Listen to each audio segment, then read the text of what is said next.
Chapter 17. Fame. The birds soon became so famous that whenever it was known that the Popper performing penguins were to appear at any theater, the crowds would stand in line for half a mile down the street, waiting their turn to buy tickets.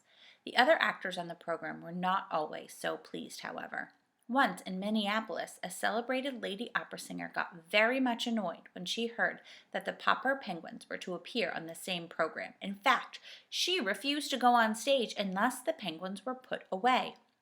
So the stagehands helped Mr. and Mrs. Popper and the children get the birds off the stage and downstairs to a basement under the stage, while the manager guarded the stage entrance to make sure that the penguins did not get past.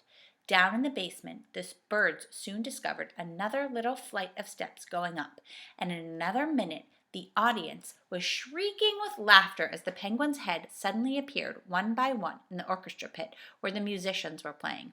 The musicians kept on playing, and the lady on the stage, when she saw the penguins, sang all the louder to show how angry she was. The audience was laughing so hard that nobody could hear the words of her song. Mr. Popper, who had followed the penguins up the stairs, stopped when he saw that it led to the orchestra pit. "I don't think I'm supposed to go up there with the musicians," he told Mrs. Popper. "The penguins did," said Mrs. Popper. "Papa, you'd better get them off before they start biting the pegs and the strings off the fiddle," said Bill. "Oh, dear, I just don't know what to do," said Mr. Popper, sitting down helplessly on the top step. "Then I will catch the penguins," said Mrs. Popper, climbing up past him, with Janey and Bill following. When they saw Mrs. Popper coming after them, the penguins felt very guilty because they knew they did not belong there. So they jumped up on the stage and ran over the footlights and hid under the singing lady's blue skirt. That stopped the singing entirely, except for one shrill note that had not been written in the music. The birds loved the bright lights of the theater and the great laughing audiences and all the traveling. There was always something new to see. From Stillwater to the Pacific coast they traveled. It was a long way now to the little house at 432 Proudfoot Avenue, where the Poppers had always worried about whether their money would hold up until spring, and every week they got a check for $5,000.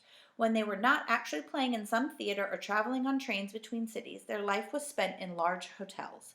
Now and then a startled hotel keeper would object to having the birds register there. "Why, we don't even allow lapdogs in this hotel," he would say. "Yes, but you have any rules against penguins?" asked Mr. Popper. Then the hotel keeper would have to admit that there was no rule at all about penguins. And of course, he saw how neat the penguins were and how other guests came to his hotel in hopes of seeing them, and he was very glad to have them. You might think that a large hotel would offer a great many opportunities for mischief to a lot of penguins, but they are very well behaved on the whole, never doing anything worse than riding up and down too often in the elevators and occasionally biting the brass buttons off of some bellboy's uniform. $5,000 a week may sound like a great deal of money, and yet the Poppers were far from rich. It was quite expensive to live in grand hotels and travel about in taxicabs. Mr. Popper often thought that the penguins could just as well have walked back and forth between the hotels and theaters, but every one of their walks looked so much like a parade that it always tied up traffic. So Mr. Popper, who never liked to be a nuisance to anyone, always took taxis instead. It was expensive to have huge cakes of ice brought up to their hotel rooms to cool the penguins. The bills in the fine restaurants where the Poppers often took their meals were often dreadfully high. Fortunately, however, the penguins' food had stopped being an expense to them. On the road, they had to give up having tank cars of live fish shipped to them because it was hard to get deliveries on time, so they went back to feeding the birds canned shrimps. This cost them absolutely nothing, for Mr. Popper had written a testimonial saying Poppers performing penguins thrive on Owen's Oceanic Shrimp. This statement, with a picture of the 12 penguins, was printed in all the leading magazines, and the Owen's Oceanic Shrimp Company gave Mr. Popper an order that was good for free cans of shrimp at any grocery store anywhere in the country. Several other companies, such as the Great Western Spinach Growers Association and the Energetic Breakfast Oats Company, wanted him to recommend their products too and offered him large sums of cash. But the penguins simply refused to eat spinach or oats, and Mr. Popper was much too honest to say that they would, even though he knew the money would come in handy. From the Pacific coast they turned east again to cross the continent. They had time enough on this brief tour to touch only the large cities. After Minneapolis, they played Milwaukee, Chicago, Detroit, Cleveland, and Philadelphia. Wherever they went, their reputation traveled ahead of them. Why, in early April, they reached Boston. Huge crowds awaited them in the railway station.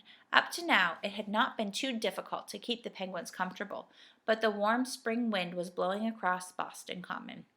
And at the hotel, Mr. Popper had to have ice brought up to his room in 1,000-pound cakes.